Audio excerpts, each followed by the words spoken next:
Hey, check it out! That's right, there are 3 easy ways to whistle with your tongue. If you spent countless hours trying to whistle but never figured out how, here's your chance. There are lots of different ways to set your tongue, lips, and fingers to whistle. Then you can make a mundane task more interesting, pass the time, and impress others, or maybe even hail a cab. Keep watching to learn how to use your tongue to create the sharp and vibrant whistle you've been dreaming of. And don't forget to click the subscribe button and turn on notifications to join us on the bright side of life. Now, are you the only person in the world who can't whistle? There aren't a lot of formal statistics to show the number of people in the world who can whistle, but an informal poll found that 67% of people asked said they couldn't whistle or couldn't whistle very well. Many non-whistlers think that whistling will always be an impossible task for them, a feat that is simply beyond their capabilities. And so, they stop trying. They might attribute this inability to genetics, the shape of their mouth, the shape of their lips, or the width of their tongue. For those who can whistle, it opens up an entire world. People whistle in all sorts of situations – at work to get through a boring task, to recreate a bird song, to hail a cab, while taking a walk, to train animals, or to express displeasure at spectator sports. Some people whistle while they perform on stage, and there are even whistling competitions. So how can you be one of them? Good news! The general consensus is that almost anyone can whistle if they follow the right technique and use the proper form. Here's method number 1. Begin by slightly puckering your lips. A good trick is to exclaim "ooh" and keep your lips in the position they're in at the end of the exclamation. Move your tongue toward the roof of your mouth and set the tip of your tongue against your 2 front teeth, like this, and then blow air out. Doing this will create a high-pitched sound. The sound will vary according to how much air you blow out. The stronger you blow, the higher the pitch. Now try experimenting by placing your entire tongue against the roof of your mouth or just the tip. Remember that the tip of your tongue should always stay against your 2 front teeth, and your lips should be puckered throughout the entire process. Some people get better results by placing their full tongue against the roof of their mouth and widening it so it touches the molars on both sides and no air touches the top of their tongue. If you master this, you can try smiling while whistling, and you'll achieve different tones. Method 2. Pull back your lips against your teeth. You should look like a smiling baby with just gums. You can use your fingers to ensure that your teeth are fully covered. You can also use a mirror to double-check that your mouth looks like it should. Your tongue should be wide and flat near your bottom teeth, but don't let the tip of your tongue touch your bottom teeth. Then blow air out and direct it at your lower teeth. The whistle this form produces should be very loud. Mastering this form can require a good amount of practice, since the position of your tongue, mouth, and jaw might be uncomfortable. If so, take a little break. Once the strain on your mouth is diminished, give it another go. Method 3. This method involves using your tongue and 2 fingers. Decide which fingers you want to use.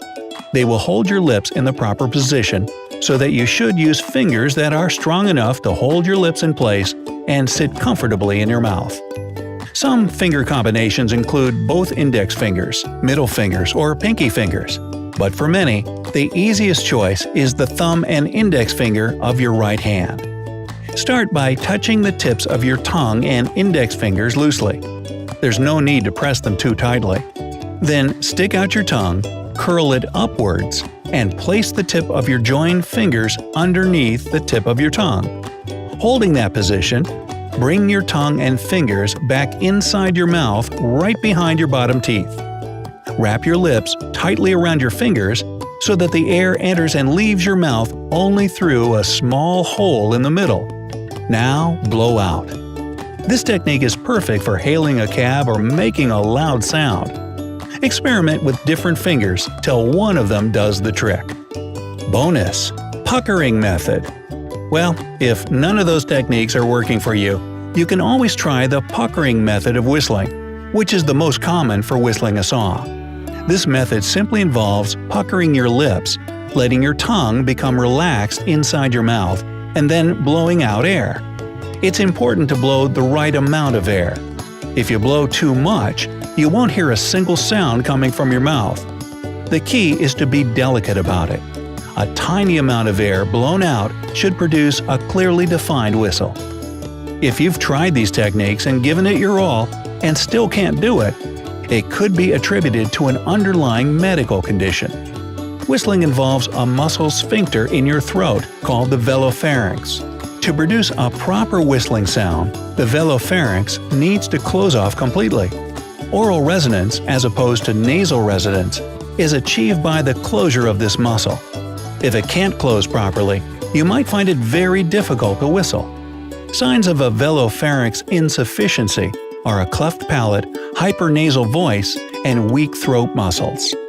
If you don't suffer from this condition but have a hard time whistling, you can experiment with a few things. Try these tricks. Wet your lips. Just moisten your lips with your tongue and try practicing that way. Your lips don't need to be drenched with saliva. Doing this might give you the results you're hoping for. Say the number 2 to get the right pucker. If you don't know how big or small your pucker should be, which of course is the pucker factor here, try saying the number 2. Then freeze your lips in that position, which is the right pucker size for whistling. Suck the air in instead of out. This trick can work wonders for people who find it easier to whistle by bringing air into their mouths instead of the more common way. The only downside of this trick is that it can be hard to whistle an entire song this way, since pulling the air in is slower than blowing it out. But it's a great technique if you just want to whistle once or twice to get someone's attention. Adjust your tongue. Now, the height of your tongue can be a make or break factor for whistling. You might be great at whistling with your tongue set at a low height, or you might need to move your tongue farther up to produce a whistle. Adjusting the height of your tongue is also great for getting different tones. Even people who can whistle like an expert might not know that moving their tongues up and down can produce sharp, nuanced, and beautiful tones representing a musical instrument. And we're not just whistling Dixie here. You'll have a better chance of learning how to whistle if you try all these techniques and see which one feels more comfortable and produces better results. Remember that it might take you a while to truly master the art of whistling. The key is to practice and find what works for you. And if someday you make it big as a whistling artist, be sure to alert your mom. Why? Because she's about to become Whistler's mother.